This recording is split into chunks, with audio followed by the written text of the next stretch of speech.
Maior e mais bem equipado Hospital do Litoral Paulista, a Santa Casa de Santos conta com pronto-socorros adulto e infantil e ampla assistência 24 horas em diversas especialidades. O hospital também possui a maior rede de operadoras de plano de saúde credenciadas da região para atendimentos de urgência e emergência. Consulte os convênios credenciados. Santa Casa de Santos, o hospital que une história, pioneirismo e modernidade.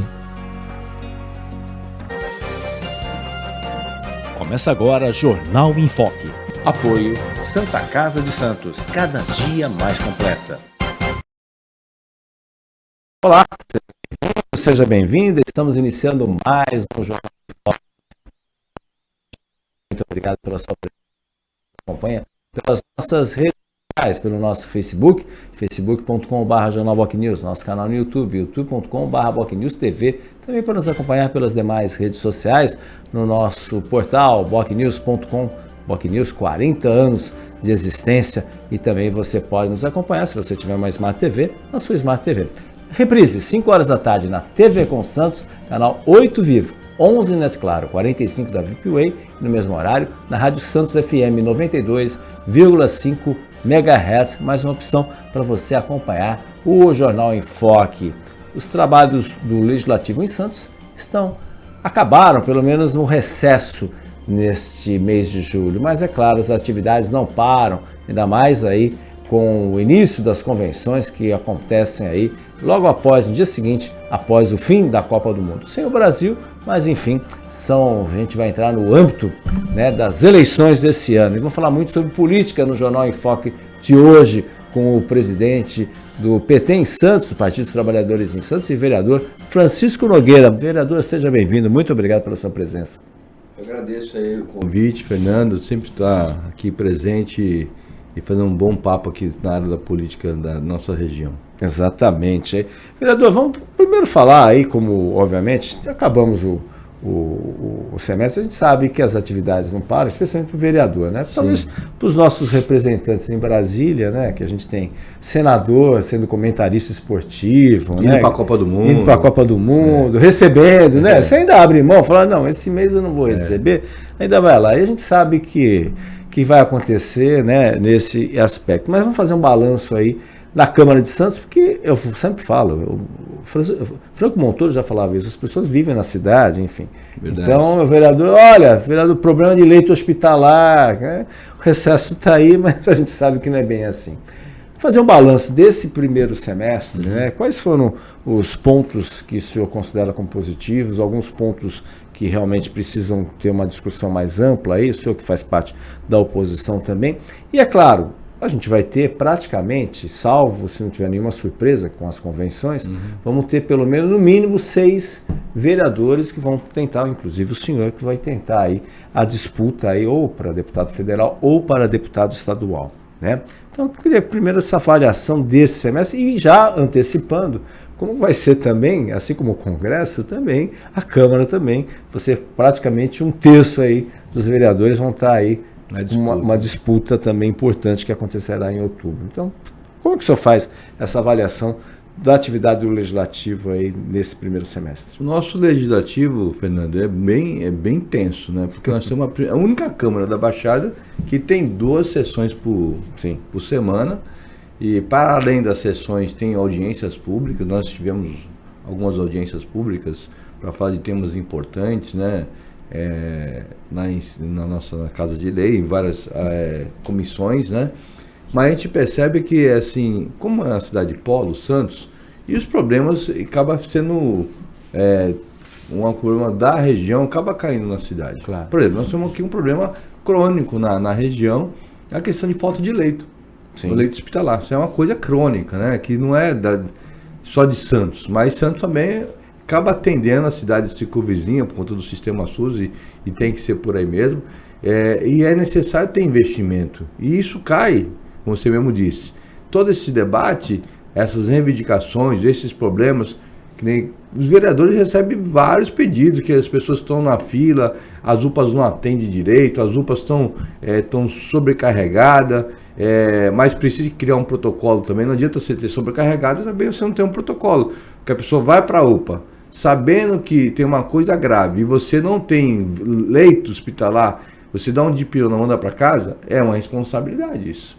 Exatamente. Então você não pode simplesmente, então temos que achar uma saída, e o grande debate desse primeiro semestre foi justamente falta de leito, questão da saúde, a questão de moradia, a Sabesp reclamação toda semana, né? Questão da qualidade da água, questão das obras que pararam, as empreiteiras que prestavam serviço para a Sabesp abandonaram o serviço, não pagaram os trabalhadores que estavam ali fazendo o trabalho no São Manuel, no Sabuó, as obras estão paradas, está cheio de buraco as ruas. Então, enfim, uma infinidade de problemas que acaba levando para dentro da Câmara, e os vereadores têm o seu papel importante de fazer a cobrança, o prefeito, cobrança, de certa forma, a gente encaminhamos as denúncias para o Ministério Público, fazemos audiências públicas para fazer a escuta da população, encaminhar para a Assembleia Legislativa e também para os deputados. Enfim, o papel da Câmara é um papel de criar pontes. A gente é a parte mais próxima da política que a população tem acesso. A pessoa não tem acesso para falar com o prefeito todo dia, com o governador, com o presidente da República, não tem. Mas tem acesso ao vereador. Nem os deputados, estadual, federal, senador, não tem acesso. Mas o na padaria, na farmácia. Exatamente, o vereador tem acesso. O vereador está na feira, está na padaria, na farmácia, está no bairro. A gente tem um trabalho que a gente faz, o Chico no bairro, está sempre visitando os bairros periféricos da cidade, as policlínicas, as escolas, para que a gente possa estar sendo a escuta qualificada da população. Eu sempre digo, Fernando, o vereador é a caixa de ressonância dos problemas da cidade. Então, tudo o que acontece na cidade, traz o vereador, leva lá para a plenária, faz o seu debate, faz o seu requerimento, faz o seu discurso, cobra o prefeito, muitas vezes sugere projetos de lei no sentido de resolver o problema, e é assim que tem que ser mesmo. A gente tem que ser vereador, e Santos, com certeza, tem uma Câmara muito ativa. Exatamente, é uma preocupação enorme nesse sentido, que o senhor falou muito bem, falta de leitos. O governador teve recentemente aqui em Peruíbe, inclusive entrevistamos o prefeito Luiz Felipe lá de Peruíbe, falando justamente essa questão dos leitos hospitalares, né?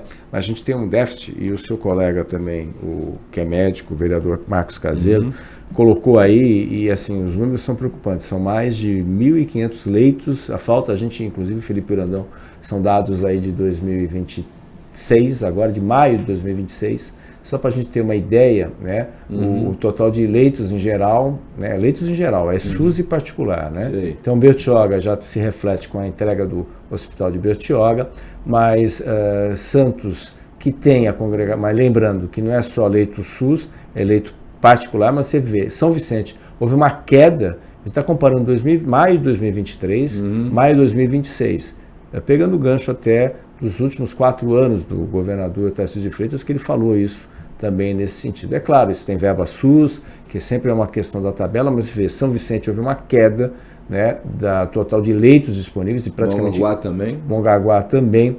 Praia Grande houve uma queda, Praia Grande é a cidade que mais cresce. Tem um outro quadro também, que é especificamente de leitos SUS, talvez isso, aí sim, leitos SUS, temos 1.804 leitos SUS, que é a grande maioria, né, das pessoas. Eu quero dizer assim, Santos, né, vereador, ele é autossuficiente. Santos, se pegar a população de Santos em termos de proporção.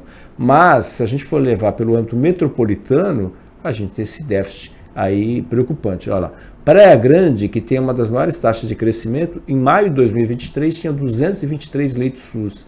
Em maio último, agora, 218. Né? O próprio Santos mesmo reduziu em 8 leitos a quantidade em relação a 2023. Em comparação ao ano passado, ao mesmo maio de 2025, houve uma redução ainda maior, de 23 leitos. E aí aquela velha briga, né? Faltam leitos. E aí a caixa de ressonância, como o senhor falou, são os vereadores, né? E às vezes o vereador, eu brinco até com o vereador Cacá Teixeira, que além disso, ele é vice-provedor da Santa Casa. Sim. Além disso, muito vereador de Cacá, olha, está acontecendo verdade, isso. Verdade. E a gente sabe que não é assim, porque não é porta de entrada, né? Passa todo o trâmite por UPA, enfim, essas coisas todas.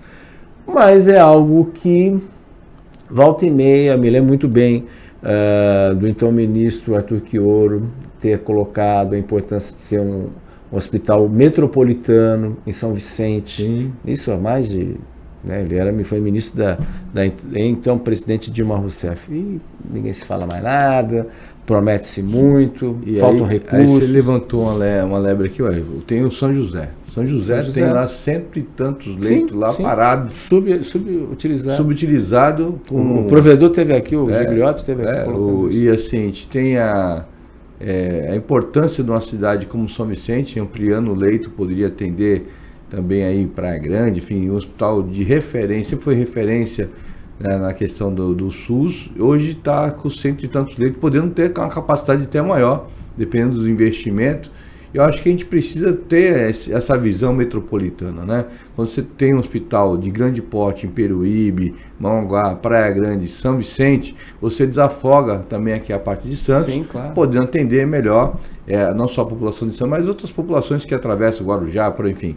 Eu acho que é necessário, urgente, como já tem um hospital, Fernando, eu vou lutar para isso, que tenha algum convênio, o governo federal, com o Hospital dos Estivadores. Sabemos que existem problemas que vem se arrastando lá de trás, questão dos SEBAS, que ainda não tem por conta de dívida do passado, mas, por exemplo, nós tínhamos o Hospital dos Estivadores. Sim. Os estivadores também tinham uma dívida enorme, impagável, né? Foi para leilão e tal, inclusive dívida federal. E foi discutido na época do governo, se não me engano, foi Dilma, foi o Lula 2, no primeiro governo, e foi negociado no governo Papa. Sim. E o hospital foi municipalizado, com o apoio do governo federal e também com o apoio do governo estadual, lá atrás, né? Então, acho que essas parcerias é fundamental, federal, estadual, municipal, para que tenha eleitos do SUS para atender a população. Exatamente. Porque nós percebemos que a população não tem essa dimensão, mas o leito que mais pede, que mais falta, é das questões das cirurgias eletivas.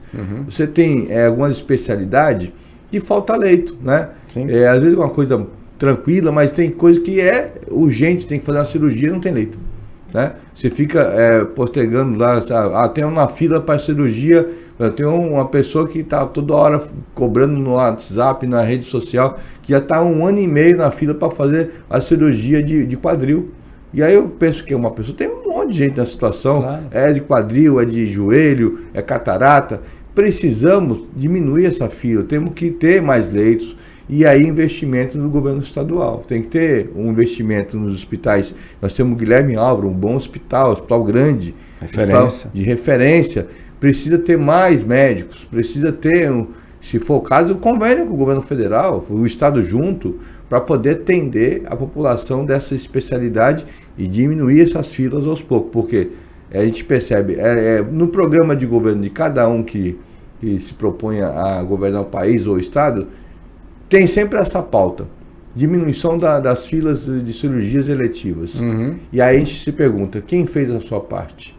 Nós temos que perguntar, hoje esse ano é um ano eleitoral, quem fez a parte de quê? Exatamente. E precisamos cobrar. E aí a Caixa de Ressonância é a prefeitura, é o vereador que fica lá recebendo as denúncias, os problemas que não são insanáveis, porque você não consegue, porque você precisa de um outro ente da federação, seja o governador, seja o federal, para poder estar junto, para poder tentar resolver isso, conjuntamente. Sozinho ninguém vai conseguir resolver. E eu me pego, isso é uma questão importante, porque às vezes, alguém teve aqui, acho que foi o vereador Furtado que teve aqui, e ele é da base, né? Ainda que às vezes ele tem alguns, mas ele colocou, e é um ponto, às vezes você constrói muita coisa, e aí a questão do custeio. A manutenção. É muito bonito entregar prédio. Por exemplo, a iniciativa privada, por meio de um trinque, vai construir um hospital lá na Zona Noroeste. Um hospital pediátrico, se não me engano. Sim. Né? São Vicente também está construindo uma maternidade também nesse sentido. Né? E aí é aquela questão, é uma necessidade, ou a gente já teve representantes da Santa Casa, estou falando da Santa Casa, mas se a gente perguntar para o Odemir Pestana também da Beneficência, não deve ser muito diferente isso daí. Às vezes tem alas que estão desocupadas, é claro, você precisa de recursos, como São José, que nem o provedor Carlos Gigliotti teve aqui também, tem alas fechadas, estão todas preparadas, é claro, você precisa equipá-las e depois garantir a manutenção disso daí, do que construir novas unidades. Esse é o grande desafio, né? É muito mais barato você ampliar aquilo que já está pronto e equipar do que você construir do zero uma unidade. Exatamente. Muito embora se você construir um hospital na Zona Noroeste, eu acredito que seria um hospital múltiplo, não só de infantil. Porque ali tem várias demandas enormes. Sim. Se você construir um hospital na Zona Noroeste, você atende Zona Noroeste como todo, morro, você atende praticamente para mais de 120 mil pessoas moram naquela região. Então cabe um hospital naquela região com um porte maior, desafogando aqui a Santa Casa, os hospitais aqui que atende o SUS aqui na área da Zona Leste, da Zona Central. É fundamental, mas que tenha um planejamento de fato de atendimento, porque só o hospital hoje da Bicapição não atende a demanda que está lá. Se vai fazer um hospital num porte maior, só para pediatria, talvez vai ficar um hospital ocioso. Vai ter leitos que vão ficar parados. Então fazer um planejamento de você atender a pediatria, atender a questão da maternidade, atender os pequenos cirurgias, de repente ter um leito de UTI, um semi-UTI que possa estar atendendo as demandas da própria UPA da Zona Noroeste, não precisa vir para a Santa Casa. Então de repente você está ali, você está dentro perto da sua casa, até para a questão das pessoas que moram na Zona Noroeste, é muito difícil quando você tem um parente que está na Santa Casa, ele tem o transporte para vir fazer uma visita. Então você está ali na Zona Noroeste, caberia um hospital para atender todas as especialidades. Exatamente, e não essa limitação, porque a demanda e o perfil da população está mudando também nesse sentido. A gente já tem o próprio Estivadores, que é uma maternidade, São Vicente vai ter também, né? Enfim, acho que, eu não sou da área da saúde, mas volto a dizer, né, os profissionais têm que discutir melhor como a questão da saúde mental. A gente tem tido várias e várias reclamações por parte dos vereadores, da base, da oposição, sobre a saúde mental, né, que foi construída, a gente tem que reconhecer isso aí nos anos, finalzinho dos anos 80, início dos anos 90, foi uma referência para o Brasil, e percebemos aí um certo desmonte aí nessa área de saúde mental. E aí hoje a saúde mental não se limita só às questões psicológicas, mas também você tem hoje, com tanta questão, infelizmente, do aumento do consumo de drogas, os vícios, né? Hoje você tem as dependências, exatamente. As dependências, dependência de qualquer do jogo, tipo, jogo dia, tudo, também envolve isso, essa saúde mental, né? Hoje, com a tecnologia, com a internet, né, vereador, a tendência é cada vez, muitas vezes, muita gente ficar cada vez mais dependente aí nesse sentido. Como é que está essa questão da saúde mental? Eu acho que assim, nós não estamos preparados para atendê-la. Eu acho que nem Santos, nem a região, quiçá a gente falar o Brasil. Precisamos de ter realmente um investimento muito grande, principalmente para profissionais na área da psiquiatria, no sentido de você estar atendendo a demanda, as pequenas demandas. Porque, como você disse aqui, tem coisas que são tratamento, mas tem o acompanhamento, né? E você tem aí... tem as leis aí que já estão sendo colocadas em prática, mas muito lentamente. Tem que ter as PAIs que você tem dentro da escola, você tem a questão da saúde mental do trabalho, o NR1 fala um pouco sobre isso, a questão dos problemas que estão acarretando as pressões dentro do mundo do trabalho, por conta de metas. Eu disse aqui, tu tem o celular, tem as dependências, então você tem vários fatores que leva a pessoa hoje a acabar se autodestruindo. Porque se ela está com dívida da Bet, alguma dívida de questão de jogos, ela vai destruir a família dela.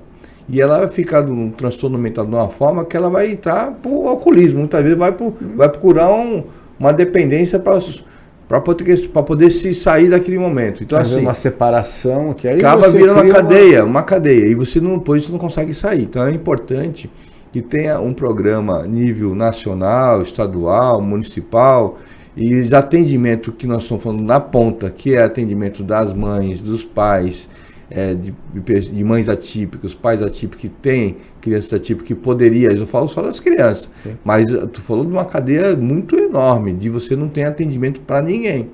E é necessário ter um centro de atendimento psicossocial dentro da cidade, para que todos tenham ali um controle, um certo atendimento direcionado para cada pauta, Porque tem vários tipos de pauta.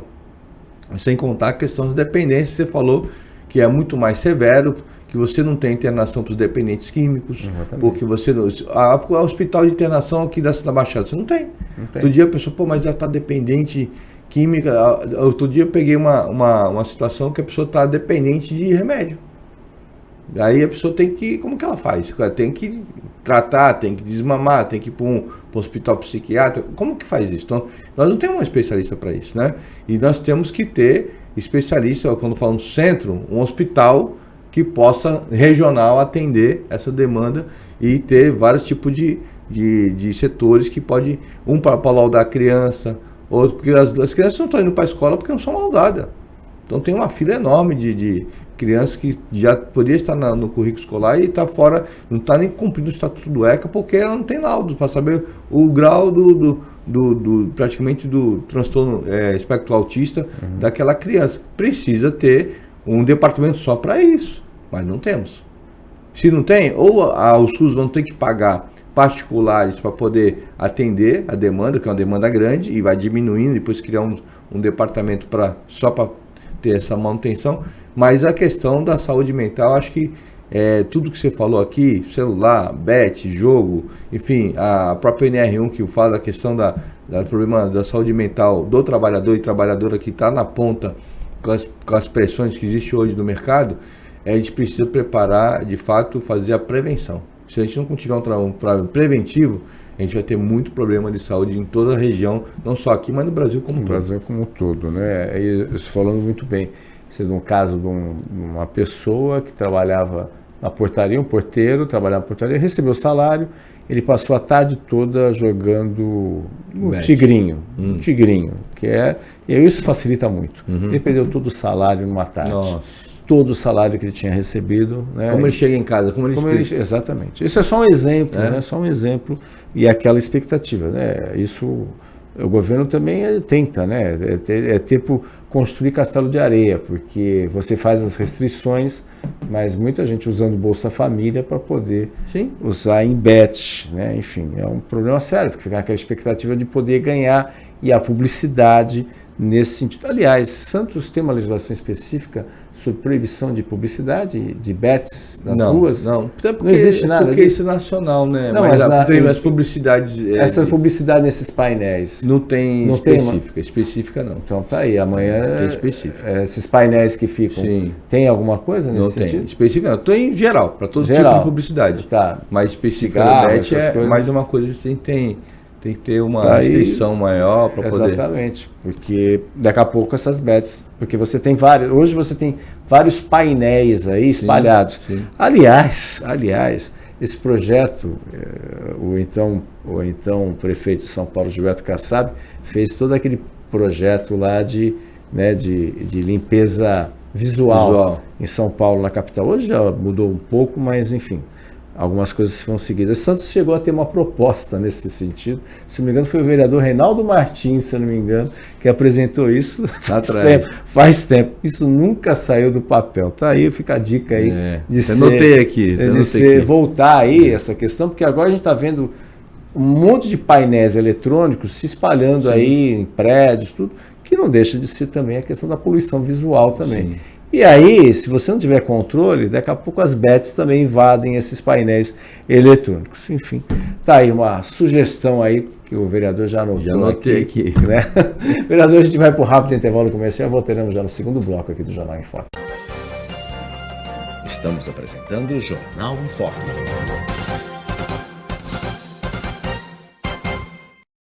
Maior e mais bem equipado Hospital do Litoral Paulista, a Santa Casa de Santos conta com pronto-socorros adulto e infantil e ampla assistência 24 horas em diversas especialidades. O hospital também possui a maior rede de operadoras de plano de saúde credenciadas da região para atendimentos de urgência e emergência. Consulte os convênios credenciados. Santa Casa de Santos, o hospital que une história, pioneirismo e modernidade.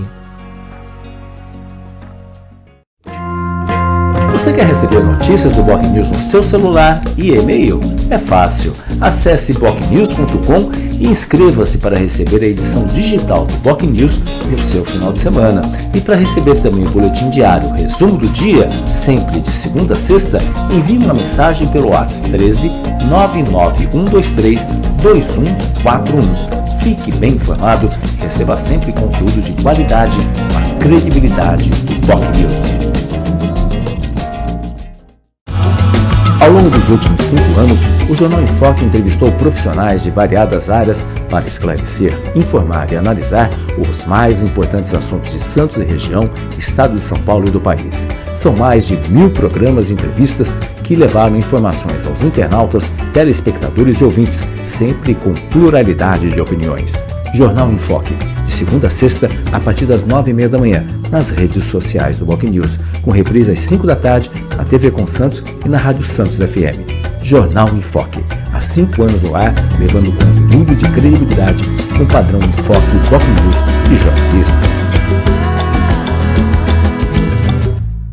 Pensando na facilidade e maior conforto para você, o aplicativo da TV Com oferece a nossa programação ao vivo, 24 horas, interação com as nossas redes sociais e muito mais. O app TV Com Play está disponível nas principais lojas de aplicativos.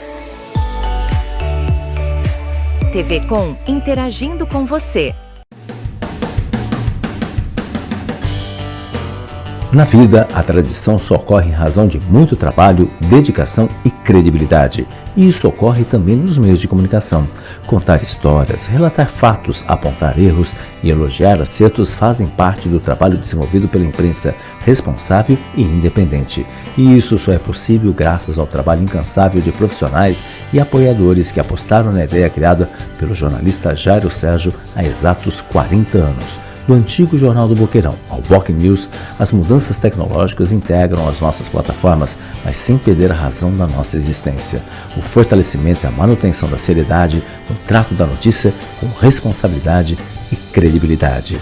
Boc News, há 40 anos, registrando os fatos e histórias em respeito a você.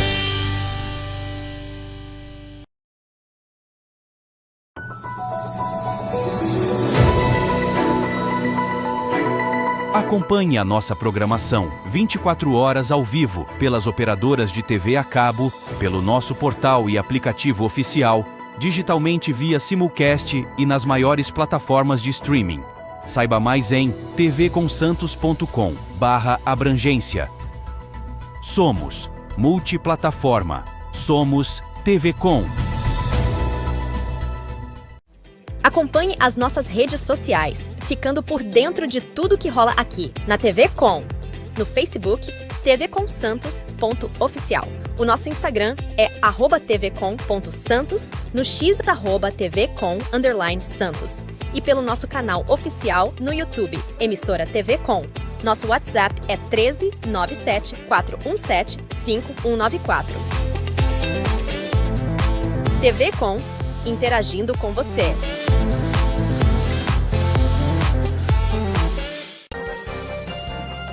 Voltamos a apresentar Jornal em Foque.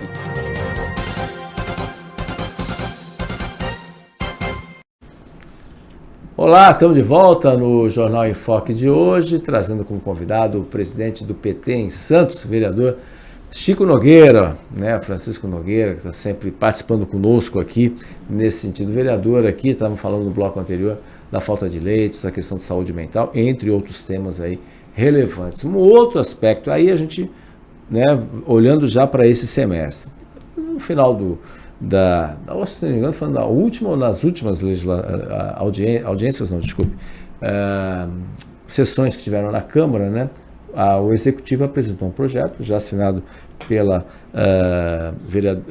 prefeita em exercício Aldri Cleis, colocando a regulamentação da circulação de equipamentos de mobilidade individual, autopropelidos, bicicletas elétricas e congêneres em vias públicas, ciclovias, ciclofaixas e ciclorotas.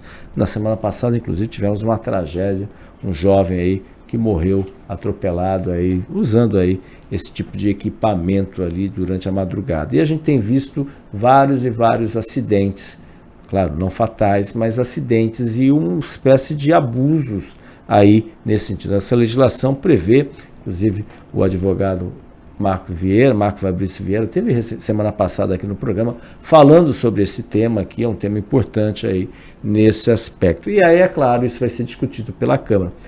E o senhor integra, né, a comissão que vai tratar sobre esse assunto. Chegou agora no final, é claro, isso vai ser pautado, vai ser analisado, tudo, mas o senhor tem, né, o senhor já teve conhecimento dessa proposta?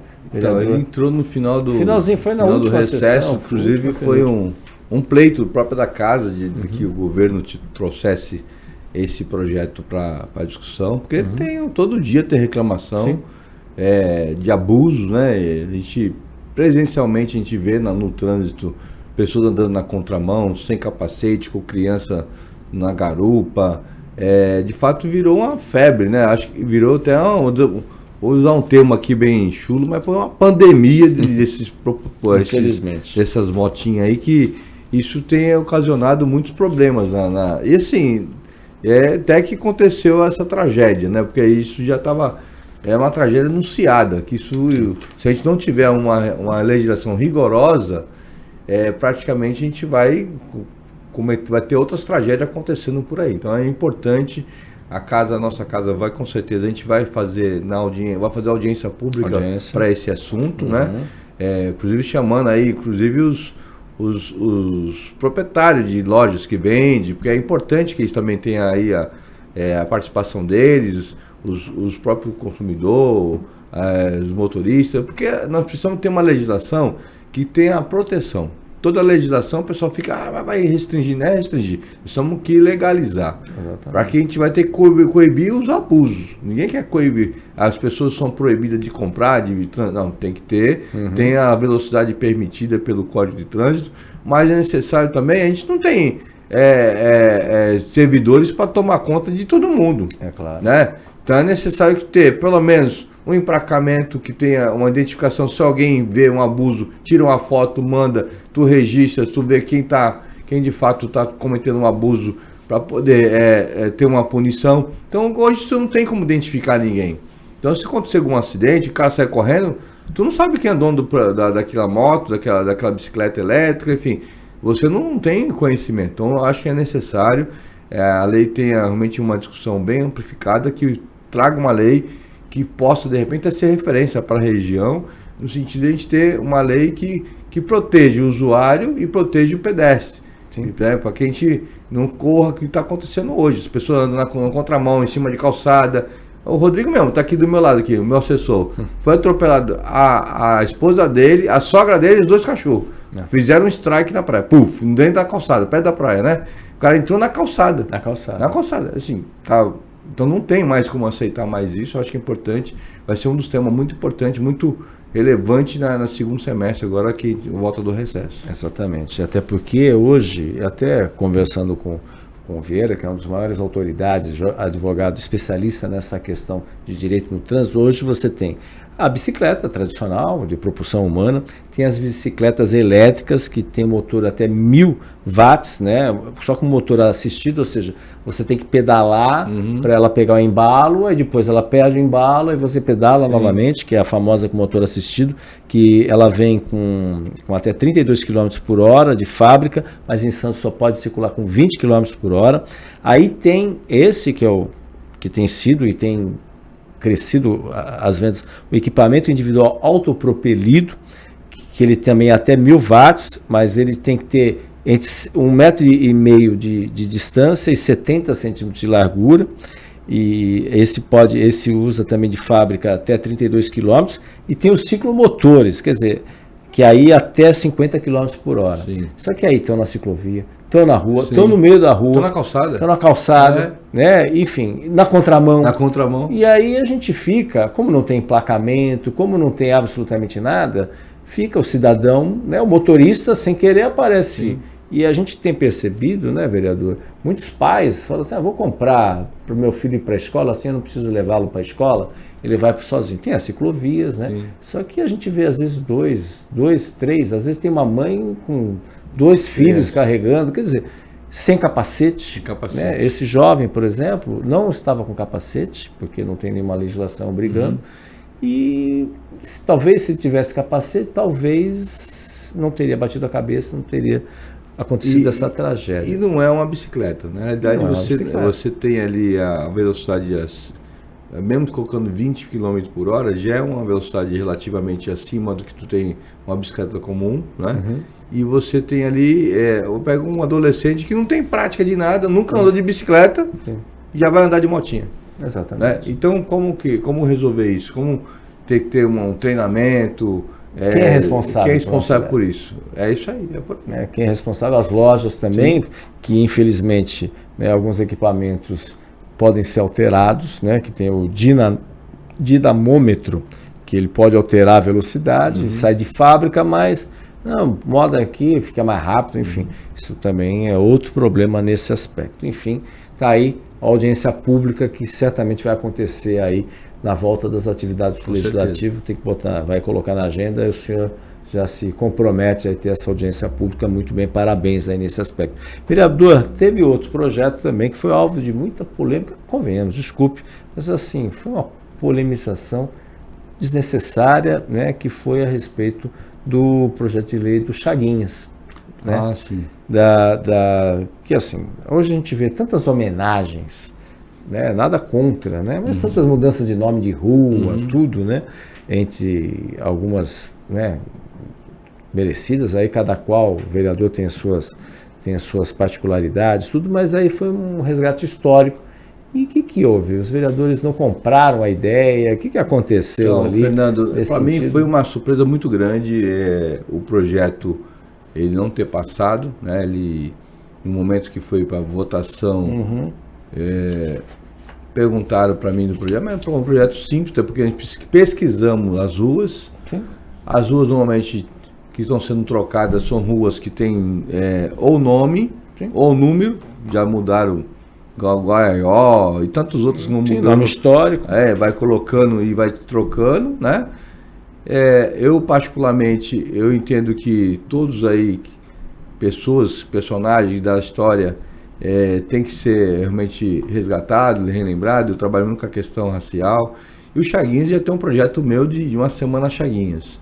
E o Chaguinhas, ele tem uma história naquela rua. Ele serviu o exército como cabo na casa do trem bélico, né? No sentido que ele fazia a proteção da cidade.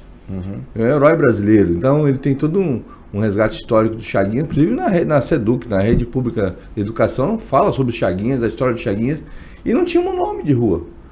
Aí a gente foi pesquisar, qual a melhor rua? Aí, vamos lá. Aí Casa Trem Bélico, Tiro 11. Mas não tem nome de ninguém? Não tem nome de ninguém. Então, Tiro 11. Então, acho que não vai ter problema. A gente vai... tem a ver, inclusive, com a Casa do Trem Bélico também, mas o Chaguinhas é muito maior. Tu foi a história do Tiro 11, Tiro 11 vem agora aqui na década de 20, né? O Chaguinhas é de 1800 e lá da época do Império, né? Então, caramba, acho que não vai ter problema. A minha surpresa, a base... Não imaginava? Não imaginava, foi surpresa mesmo. A base, começou a criar pelo em ovo, uma coisa que...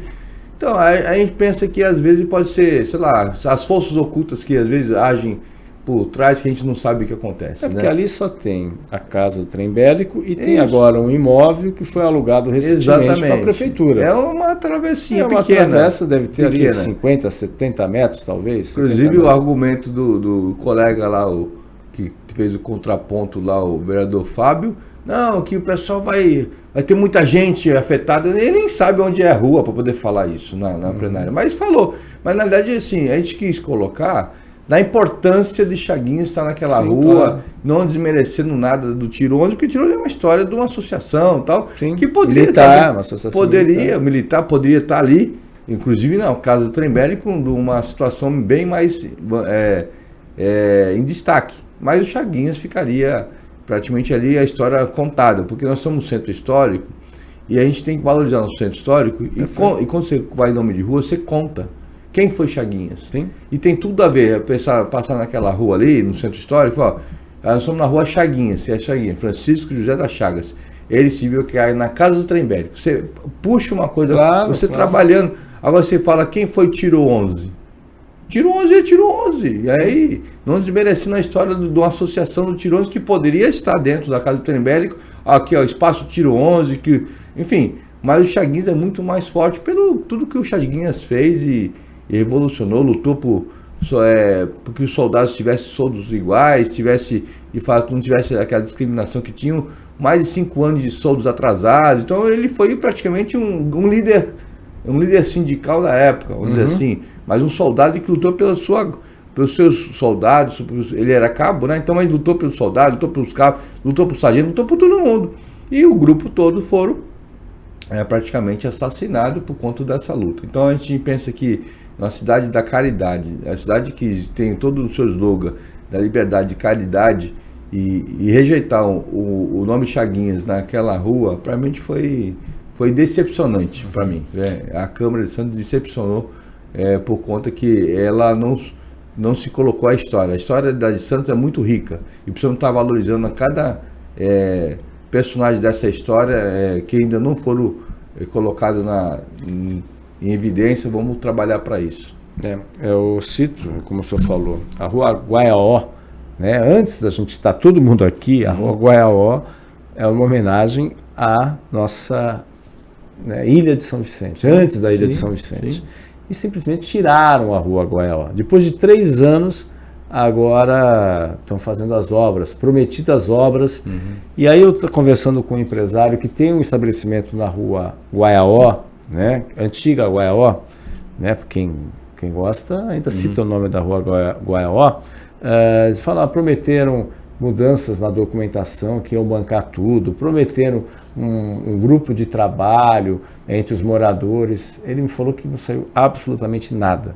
E depois de 3 anos, o que a gente vê foi uma contrapartida, um trinque, né, de um empreendimento imobiliário aí que vai ter aí 268 unidades ali próximas. Esse trinque, por exemplo, poderia ser utilizado, se é para fazer trinque, para reforma, para não só fazer estrutura, também a reforma tipo Luiz Ortiz, que é uma escola ali do lado também, escola municipal. Certamente, se a gente perguntar para a diretora, alguma obra precisa ser feita naquela unidade.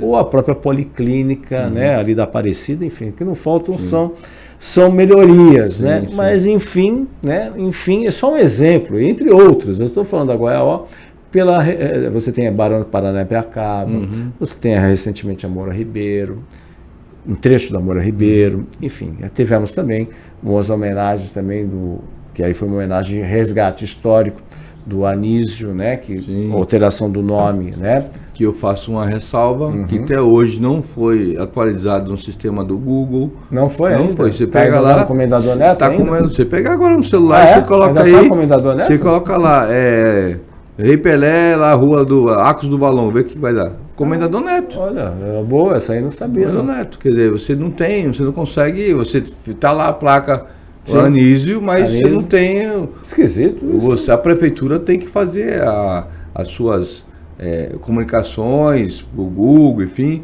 para que possa realmente mudar. Porque hoje, se você colocar agora no Google, você vai ter lá Comendador Neto. Olha, essa daí é novidade para mim aí, nesse sentido, mais uma informação, só para a gente situar aí como exemplo aí numa cidade que a gente está caminhando para os 500 anos. Sim. E uma cidade que tem que preservar a sua história. Com certeza. Né? A gente tem exemplos e exemplos.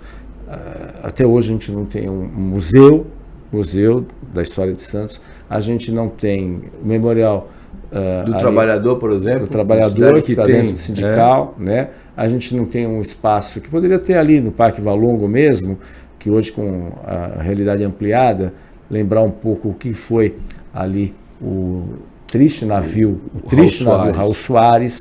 Sim. Só como exemplos, né? Só como exemplos que a gente tem patrimônios que infelizmente estão aí, Cesário Bastos, que infelizmente está um jogo de empurra, a USP quer devolver para a Secretaria de Educação, a Secretaria de Educação não quero, um patrimônio histórico importante, enfim, são exemplos de uma cidade que está caminhando para comemorar os 500 anos. Vereador, a gente vai para o rápido intervalo comercial e voltaremos já para o último bloco aqui do Jornal em Foque. Estamos apresentando o Jornal em Foque.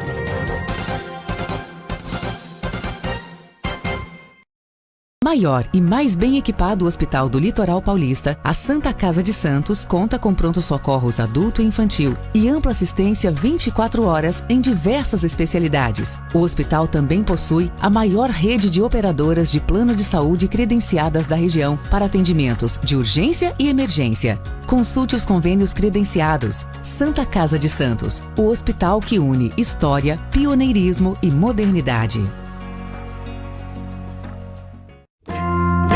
Você quer receber notícias do Boc News no seu celular e e-mail? É fácil. Acesse bocnews.com e inscreva-se para receber a edição digital do Boc News no seu final de semana. E para receber também o boletim diário, resumo do dia, sempre de segunda a sexta, envie uma mensagem pelo WhatsApp 13 99123 2141. Fique bem informado e receba sempre conteúdo de qualidade com a credibilidade do Boc News. Ao longo dos últimos 5 anos, o Jornal em Foque entrevistou profissionais de variadas áreas para esclarecer, informar e analisar os mais importantes assuntos de Santos e região, estado de São Paulo e do país. São mais de 1000 programas e entrevistas que levaram informações aos internautas, telespectadores e ouvintes, sempre com pluralidade de opiniões. Jornal em Foque, de segunda a sexta, a partir das 9h30 da manhã, nas redes sociais do Boc News, com reprise às 5 da tarde, na TV Com Santos e na Rádio Santos FM.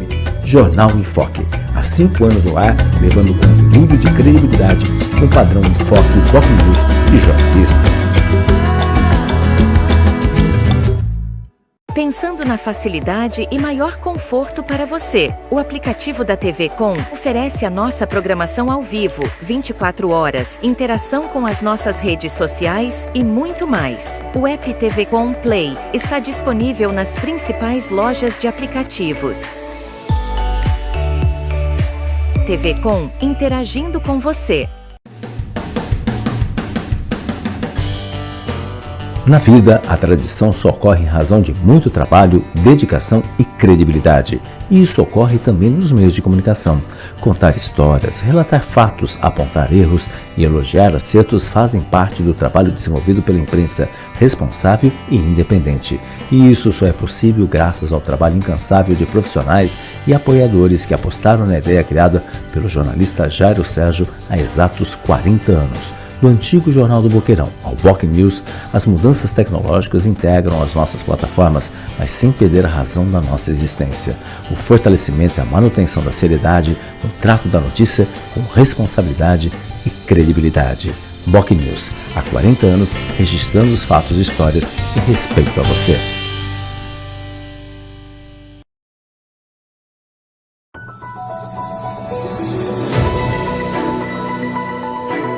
Acompanhe a nossa programação 24 horas ao vivo pelas operadoras de TV a cabo, pelo nosso portal e aplicativo oficial, digitalmente via simulcast e nas maiores plataformas de streaming. Saiba mais em tvconsantos.com/abrangência. Somos multiplataforma. Somos TV Com. Acompanhe as nossas redes sociais, ficando por dentro de tudo que rola aqui, na TV Com. No Facebook, tvconsantos.oficial. O nosso Instagram é @tvcom.santos, no X @tvcom_santos. E pelo nosso canal oficial no YouTube, emissora TV Com. Nosso WhatsApp é 13 97 417 5194. TV Com, interagindo com você.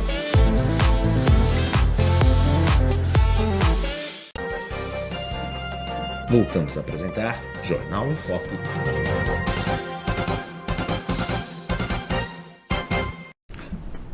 Olá, estamos de volta no Jornal em Foque de hoje, trazendo como convidado o presidente do PT em Santos e também vereador Francisco Nogueira. Vereador, estamos aí, Copa do Mundo, já está chegando na reta final aí, no Brasil, sem nenhuma novidade, enfim, não vamos entrar muito nesse assunto, porque esse assunto deixa a gente nervosa, mas passou a Copa do Mundo aqui, já começam as convenções, né? E o PT, obviamente, vai ter sua convenção também, o senhor vai colocar seu nome à disposição.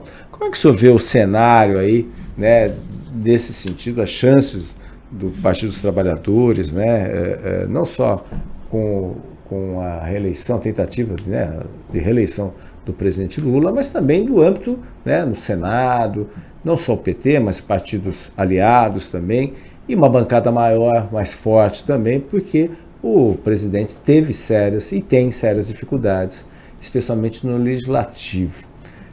Como que o PT, né, nas avaliações, está fazendo justamente para fortalecer essa questão, não só no Senado, mas principalmente também na Câmara Federal. E, é claro, nos estados, obviamente. Sim, Fernando, assim, o PT vai ter a sua convenção dia 25, né? Vai ser em Ribeirão Preto, e para poder montar sua chapa para o estado, né? O chapa do nosso pré-candidato Fernando Haddad e seus candidatos aos deputados estaduais. Tem o Senado, que tem a Marina Silva e a Simone Tebet, que formam o grupo, e o Márcio França, vice do Fernando Haddad. Isso é o cenário estadual. O cenário nacional, os deputados estaduais, os senadores e o presidente Lula, a gente entende que nós temos que fazer uma grande renovação, viu, Fernando? Porque a população tem andado muito nas ruas, pô, mas quando que vai sair? Dá um exemplo. A famosa tal de 6x2, 5x2, 5x2. que é 6x1 já foi votado negativamente para poder sair 5x2 na Câmara dos Deputados, com todo um apelo da população nas ruas, cobrando, e os deputados votaram. Sim. Foi para o Senado. Até a oposição votou. Teve 22 deputados lá do PL que votou contra. Mas basicamente do PL. A grande maioria votaram a favor. E a maioria de Santa Catarina. Desses 22, eu acho que 10 de Santa Catarina. Mas foi para o Senado. Já está mais de um mês lá parado no Senado. O Senado não fez nada. Agora vem um recesso, vem as festas juninas, como você me disse aqui, uns foram para a Copa, tal. É um absurdo. Então, assim, é uma vergonha essas bancadas que estão aí. E eu acredito que o povo vai tá vendo isso e vai dar uma resposta nas urnas. E a gente precisa ter uma bancada dos trabalhadores e trabalhadoras. Temos que ter uma bancada para poder temas como esses, ter trabalho com mais seriedade, trabalho na forma de você na redução da jornada de trabalho não é prejuízo para nenhum empresário. Pelo contrário, se no trabalho, você tem um trabalhador mais descansado, ele vai pensar melhor, ele vai conseguir se qualificar, ter mais tempo com a família. E eu estou falando de 4 horas, estou falando de que a proposta que passou é 2 horas nesses primeiros 2 anos, depois que vem para as 4 horas. Então você faz uma transição para que não tenha aí essa modificação, uma ruptura, enfim, no final de semana, mas é uma adaptação. E vamos falar, a última redução de jornada de trabalho foi em 88. Sim, Constituição. A Constituição Federal, que era de 48, passou para 44. Então você vê um Congresso muito apático para esses temas importantes, inclusive na hora do Dia Mundial. Você vê que vários países já reduziram sua jornada, se adaptando ao novo cenário da tecnologia, inteligência artificial, que acaba diminuindo o mercado de trabalho para várias funções. Então é fundamental que o Brasil tenha esse Congresso renovado. Eu falo assim, é o time do presidente Lula, é o time do Haddad, são times que realmente têm esse compromisso com a classe operária, a classe trabalhadora e com o desenvolvimento econômico sustentável do nosso país. Então é fundamental para que a gente tenha uma boa bancada, mas também tenha a proposta. Então eu penso nesse sentido. Aqui no estado de São Paulo, o Partido dos Trabalhadores tem uma perspectiva de aumentar sua bancada na Assembleia Legislativa, também na Câmara dos Deputados. São 19. 19 vereadores. 19 deputados. Então a gente pensa que aqui a Baixada Santista, nós temos aí a dupla aí, o Chico do Setaporte Caseiro, que é o doutor Caseiro, meu companheiro de bancada na Conseguiram convencê-lo. Então, e aí ele tem um acúmulo muito grande nessa área da saúde, como foi no nosso tema do primeiro bloco, que está muito precário. Eu acho que vai contribuir por demais aqui a questão na área da saúde. E essa dobradinha nossa aqui, que é a dobradinha principal da Baixada do Partido dos Trabalhadores, vai ter o lançamento de 2 nomes aqui de Santos, né? 2 vereadores de Santos, colocando nome à disposição do partido, um para a Assembleia Legislativa e outro para a Assembleia, outro para a Câmara dos Deputados, né?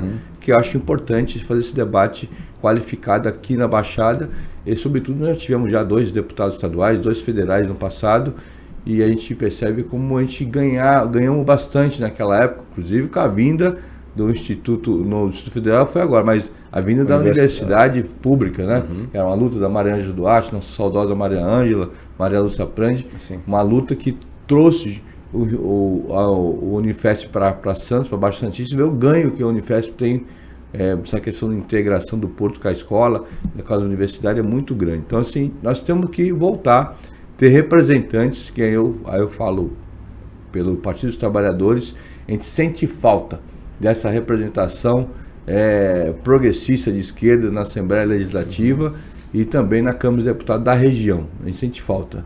A gente tem deputados e deputadas aqui eleitos de outros partidos, mas a gente, inclusive as pessoas nos perguntam, mas por que votou a privatização do Sabesp? Quem votou, quem está lá, os deputados estavam lá. Você tem que pesquisar quem votou a favor, quem votou contra, para você ver se vale a pena. Porque se você reclama para o vereador que a água está suja, você reclama que o serviço piorou e a conta aumentou, você tem que cobrar não o vereador, tem que cobrar os deputados que votaram a favor da privatização da Sabesp. E aí fica a dica para esse ano. Então as pessoas têm que começar a ter mais assim, cautela na hora do seu voto, você pesquisar de fato e quem realmente tem proposta para a região. Exatamente. Falando em proposta, a gente já está chegando ao final, vereador. Certamente, nos próximos anos, a gente vai ter o início das obras. O senhor é muito ligado ao Porto. E aí tem a questão da discussão, é claro, em âmbito nacional, das mudanças na legislação, mas isso afetará o Porto. E aí também, falando de Porto, a gente fala do túnel Santos-Guarujá. Até agora, os moradores estão um ponto de interrogação. O que vai acontecer, já passado depois da assinatura oficial, quase um ano, né, da assinatura, e até agora muitas dúvidas sobre o que vai acontecer. Inclusive tem gente lá esperando o governador ir lá para comer o bolo de laranja, tomar o café com bolo de laranja. Acho que é bolo de laranja ou de milho, eu não tenho certeza. Enfim, mas obviamente é um pleito aí, como o senhor, como vereador, o senhor tem acompanhado. Sim. Né, e o que fazer nessas duas pautas. Uma, é claro, âmbito nacional, que há uma pressão muito grande aí por parte das grandes empresas, das grandes corporações na questão da mudança da legislação, né, voltado para os trabalhadores portuários, e essa questão do túnel Santos-Guarujá. Primeiro essa legislação que está sendo discutida na Câmara, né, na comissão mista, que é o PL, o famoso PL, que entrou para ser discutido na comissão, que é o PL 733. Inclusive, nós fizemos audiência pública nesse sentido, não só uma, fizemos 2 ou 3 audiências para falar sobre o PL, desde o começo desse PL, em 2025, que começou a discutir esse PL, fiz audiências públicas, conversei com os trabalhadores, conversei com os sindicatos, e como que esse PL poderia ele acabar de vez os direitos trabalhistas dos trabalhadores e trabalhadoras do Porto, e ele vem discutindo, só que na Câmara lá, do PL, ele fala do PL, mas fala em um substitutivo da lei atual, da 12.815, que é quase a mesma coisa que acaba com o OGM em 5 anos. Para nós isso é muito ruim, porque nós temos uma economia aqui que depende desse porto, o porto depende dessa economia, e o trabalhador portuário, ele tem ali a garantia de trabalho no porto hoje, e ele vai acabar com essa garantia.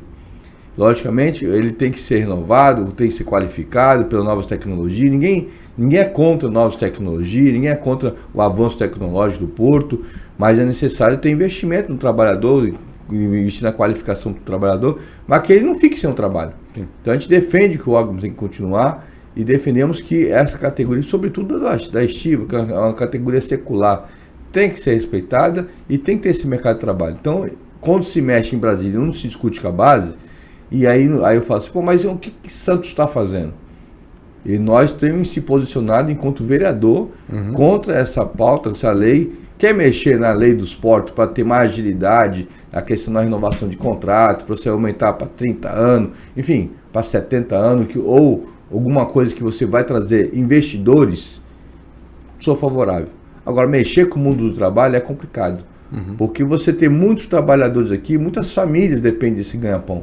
Você não pode simplesmente com uma canetada você tirar simplesmente deixar as pessoas ver o navio literalmente. Então, não se fala em indenização, não se fala de você ter pessoas que estão aí próximas para se aposentar, vão perder tudo. Então, tem que ter uma discussão mais aprofundada. Não pode ser no goela abaixo, vai ser assim, vai acabar, as pessoas não têm um período de adaptação, não tem um período de transição, não tem nada, isso simplesmente acaba. Então eu sou contra essa lei do 733, sou a favor que venha mais investimento, que venha mais empresas, que tenha tirar a burocracia, que o porto continue, o porto, a sua gestão seja pública, né? Que aí você tem um regulador do mercado através do poder público, mas sobretudo você coloca colocou foi ali dentro dessa lei, a discussão do famoso do bode na sala. Então eu vou resolver isso, mas aproveito e vou acabar com os trabalhadores. Se acabar com os trabalhadores, você vai robotizar esse porto. É o porto que as pessoas vislumbram ganhar muito e pagar pouco, ou seja, não tem ninguém, é um porto fantasma. Então eu não defendo o porto fantasma, eu defendo o porto com o trabalhador. Então você tem muita mão de obra qualificada aqui que precisa desse trabalho. Temos que trabalhar o retroporto, o porto indústrias, EPS, na região da Baixada Santista, para gerar novos empregos. Quem sabe, lá na frente, você ter uma transição dessa mão de obra do avulso para outra modalidade e você ter o pleno emprego na cidade, você não sofrendo economicamente e você ter uma discussão mais profunda lá na frente. Mas hoje, eu sou contra a forma que está sendo discutido, porque tem muito trabalhador portuário hoje, sequer está na lei, o trabalhador hoje trabalha nas empresas, que tem seu registro na empresa há mais de 20 anos e não tem registro no órgão. Esse trabalho tem que ser reconhecido e hoje a lei não fala em reconhecimento desses trabalhadores. Né? Então, também tem que fazer discutir a questão do trabalho, de identificar de fato trabalhador portuário, trabalhador estivador, conferente, vigia, carga, enfim, todos esses trabalhos têm que ser reconhecidos na lei e ter sua proteção social. Porque senão quem vai perder são a cidade de Santos e as cidades portuárias que vão perder através dos empregos, que vai ter um desemprego de massa e vai ocasionar a economia, vai atrapalhar a economia da região. Exatamente, é um grande desafio aí nesse sentido. Vereador, quero desejar sucesso aí na sua empreitada, também à frente do Partido dos Trabalhadores. Muito obrigado pela sua presença. A gente teria muito mais para falar, mas infelizmente a gente tem limitação de tempo. Queria agradecer muito a sua presença e aí voltar a falar também quando tiver audiência pública aí também, né? O Bertolino aqui, palmeirense. Bertolino veio de verde, inclusive. Um abraço ao Rodrigo Bertolino, nosso também aluno também, que, né, muito sucesso aí. Obrigado, vereador, muito obrigado. Agradeço, Fernando, agradeço todo o espaço aqui do Book News e o nosso Bertolino aí, que sempre está trazendo a gente aqui através desse programa e fazer um debate sobre a cidade muito importante. Obrigado pelo espaço que você deu. Nós que agradecemos ao vereador Francisco Nogueira, agradecer também ao colega jornalista e nosso ex-aluno Rodrigo Bertolino, também trabalhos técnicos do Felipe Brandão também, nosso aluno, são as nossas crias voando aí, literalmente. Queria agradecer a você, a sua audiência, a sua participação. Lembrando que você pode acompanhar o programa a qualquer momento nas nossas redes sociais, no nosso Facebook, no nosso canal no YouTube. Inscreva-se em nosso canal, youtube.com/BocNewsTV, também nas demais redes sociais. E se você tiver uma Smart TV, também na sua Smart TV, acessando lá pelo canal do YouTube da Boc News TV. Reprise 5 horas da tarde na TV com Santos, no mesmo horário, na Rádio Santos FM. Tenham todos um ótimo dia e até amanhã em mais um Jornal em Foque. Tchau, tchau. Maior e mais bem equipado Hospital do Litoral Paulista, a Santa Casa de Santos conta com pronto-socorros adulto e infantil e ampla assistência 24 horas em diversas especialidades. O hospital também possui a maior rede de operadoras de plano de saúde credenciadas da região para atendimentos de urgência e emergência. Consulte os convênios credenciados. Santa Casa de Santos, o hospital que une história, pioneirismo e modernidade. Você conferiu Jornal em Foque. Apoio Santa Casa de Santos, cada dia mais completa.